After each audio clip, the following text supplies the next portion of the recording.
Paltrocast. Austin, Sam, Austin. Pleasure to be speaking with both of you today. I'll throw the first one at Austin. Did you know how the show was going to end, or at least how the season was going to end way back in season one? Oh, definitely not. So, did you have any kind of a visualization of that resembles how it ended? No, no spoilers, of course. Um, I think didn't that come out of our conversation, Sam? Yeah. Yeah, so I would say that no, we did. I think it's kind of been as we've gone along, we continue to discover and invent. I think once we start the season, we know where we're going to go by the end of the season, but I think each season has kind of been a little bit its own story in its own domain. Got it. Now, Sam, didn't mean to leave you out of the conversation. Never. Big fan of a lot of your work before this series. Arrested Development, Worst Week. That was all-time classic right there. How, from your perspective, how did you and Austin first connect? Well, I very luckily I had Austin and I worked together one punch-up day, which he doesn't remember, which hurts my feelings. But I remember thinking, I like the cut of that guy's jib.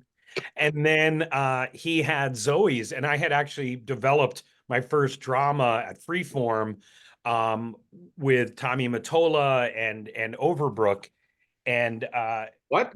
And Mottola? Oh man, Mottola. This is another interview for another time. Yes, we can go down. And oh yeah, the greatest guy of all time. But in that process, I submitted to Zoe's because I had read the script and absolutely loved it, and have done some music stuff in the past.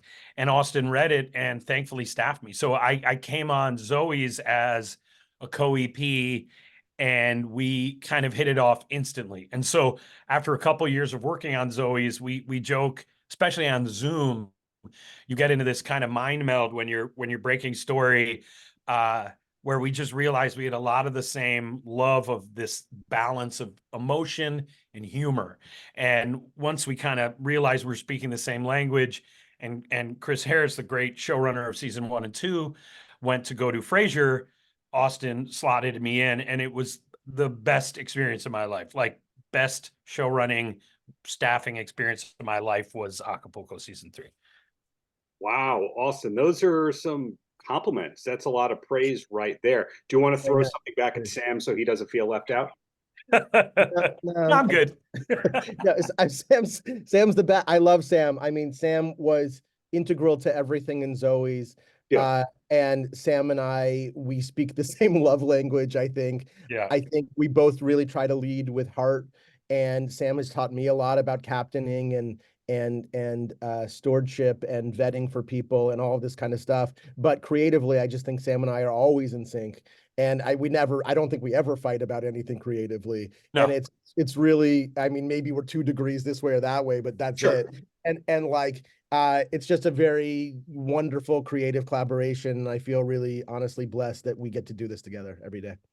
Sam, do you also like not only agree with that about the 2 degrees apart? Because I find that sometimes I thought that I'm exactly like somebody and they go, I'm nothing like you.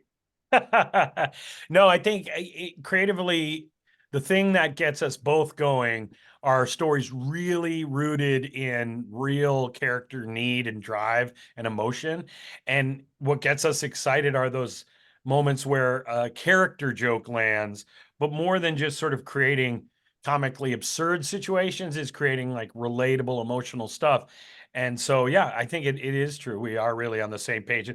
We found ways this season, I think, to continue to sort of deepen the comedy, but a lot of that honestly goes to the actors, because we have this murderers row and casting of great talent, and the more you give them, the more they shine. So in a 3rd season of a show, you can start to do weird pairings of characters like Chad and Lupe, and that just ups the comedy so much, you know. Well, Austin, I don't know if I'm attempting to violate an embargo by asking this question. If I am, we'll go to a softball question. Are we allowed to know what's next from you? And then I'll ask the same thing at Sam. You for Acapulco, or just in general? In general, I know creative folks like yourselves always have irons in the fire, but we, the general populace, aren't necessarily allowed to know about that stuff until the Hollywood Reporter breaks the embargo. I mean, I definitely have certain things in development that have not been reported on, and certain things that have been that are I'm still waiting to hear about. So there's a bunch of different projects in flux. I mean, I don't even. I'm trying to think how to answer this question. Sam, any thoughts on that? Yeah, I don't know if you. I'll just say Austin. I always tease Austin because he's got like a zillion things going between supervising amazing people, writing his own stuff, collaborating on co-writing. He's got, I would say, 5 active projects, but I will. It might be 7 or 8. And it's been cool to have different like, you know, it's a very tricky time in our industry right now. So it's always good to try to package things up and get more people involved to try to make those projects undeniable. So I am working with some very cool people right now on different things.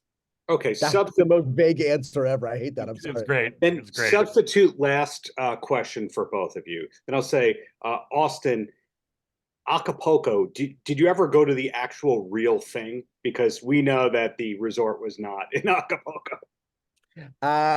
Well, you know, it was loosely based on Las Brisas, which was a very popular resort in Acapulco in the 70s and the 80s, maybe even before that too. So unfortunately, I have not been to Las Brisas, but I have spent a lot of time in Mexico. I've spent a lot of time in Cabo, a lot of time in Puerto Vallarta and Punta Mita, Ixtapas, Zihuatanejo. I've definitely spent a lot of time in Mexico, but not actually Acapulco specifically. Same question at you, Sam, and then I let you two gentlemen go and talk to all the other journalists who ask you the same questions over and over and over again. No, this has been a really fun interview. I appreciate it. Yeah, you're a delight. I want to spend more time talking to you. Exactly. Like, come We're on going to talk Matola the next time. Yeah. That we'll start with that. I have also never been to Acapulco, and it's actually, you know, something I should ratify this year. We spent a lot of time in Puerto Vallarta, Mexico City.